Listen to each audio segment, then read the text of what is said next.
penjualannya tidak terlalu meledak, tapi akan tetap laku walaupun kualitasnya makin lawak dan selama masih banyak pecinta seblak. Selama lebih dari 1 dekade, Honda Scoopy telah menjadi ikon motor matic retro di Indonesia. Namun peluncuran generasi terbarunya beberapa waktu lalu memicu perdebatan di kalangan pecinta keong balap penyebab katarak ini. Dan penyebab perdebatan tidak lain terletak pada cover stangnya ini yang sudah lama menjadi ciri khas Honda Scoopy. Tetapi benarkah karena stang ini Honda Scoopy jadi tidak laku? Atau memang ada tren penurunan penjualan dari keseluruhan motor Honda yang menandakan masyarakat Indonesia mulai buka mata dengan beberapa kasus yang pernah menimpa? Atau penurunan ini cuma karangan haters saja? Mari kita bahas di video ini.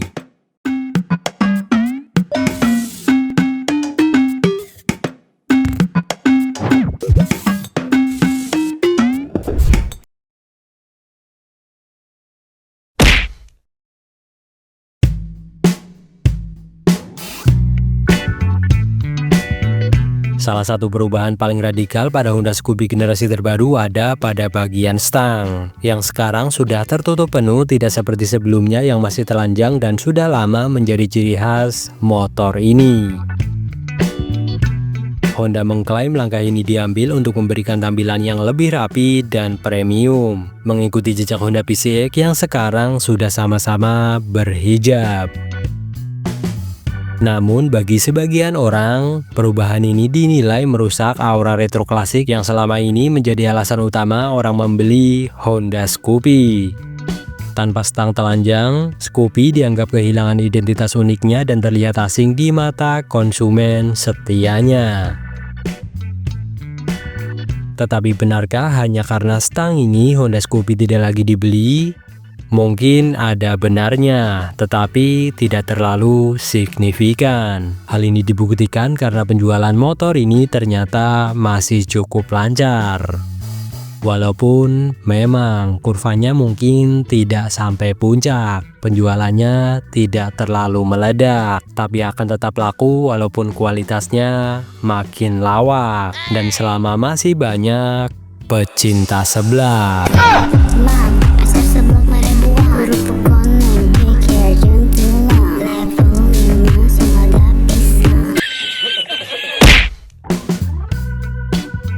Sebenarnya motor ini masih laku-laku saja, cuma mungkin ada sedikit penurunan. Namun hal ini bukan semata-mata hanya karena faktor stang tadi, tetapi ada beberapa faktor yang mempengaruhi, seperti mesin yang masih 110 cc. Meski desain Scoopy terbaru menjadi perdebatan, sektor mesin tampaknya menjadi masalah yang lebih mendasar. Di saat pasar beralih ke mesin yang lebih bertenaga, seperti Yamaha yang semuanya sudah pakai mesin 125, bahkan ada penambahan hybrid gimmick, Honda masih membekali Scoopy dengan mesin 110 cc yang lemot. Ditambah motor ini membawa ban gambot, tarikan mesin makin alot, dan gak heran mukanya makin melotot.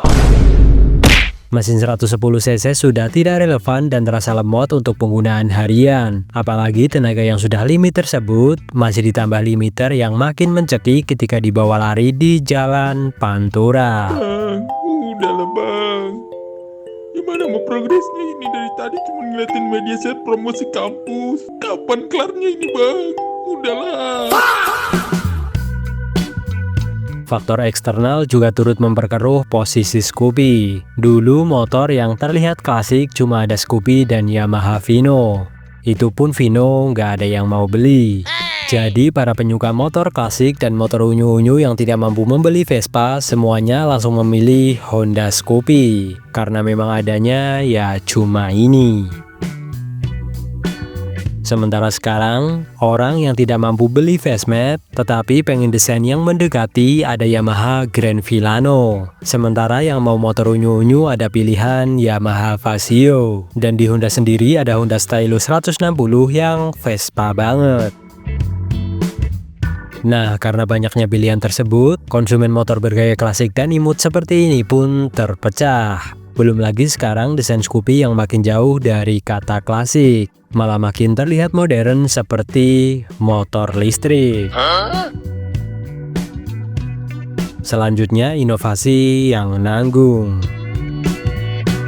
Label all new sekarang ini seringkali hanya mencakup perubahan tampilan luar saja, seperti Honda Vario 125 terbaru beberapa waktu lalu, yang tampilannya semua baru, tetapi motor tersebut tetap mempertahankan jantung mekanis yang sama selama bertahun-tahun. Bahkan rangka terbaiknya ini juga masih terus dipertahankan tanpa adanya inovasi baru. Oh iya ding, ini kan rangka terbaik, ngapain ditambah inovasi baru ya? Cover stang pada Honda Scoopy mungkin hanyalah puncak gunung es dari kejenuhan konsumen terhadap formula lama yang terus diulang. Sebelum munculnya generasi ini, mungkin konsumen masih memaafkan beberapa kekurangan motor ini karena desainnya masih enak dipandang. Tetapi setelah desain berubah total dan hilang ciri khas Honda Scoopy yang dulu, maka sudah tidak ada lagi alasan untuk membeli motor ini. Dan yang terakhir, harganya. Mungkin sekarang konsumen sudah mulai sadar, harga 22 juta cuma dapat motor 110 cc Matic yang desainnya makin jauh dari motor klasik. Sementara harga terus naik, ditambah behelnya yang sekarang pakai plastik. Sampah.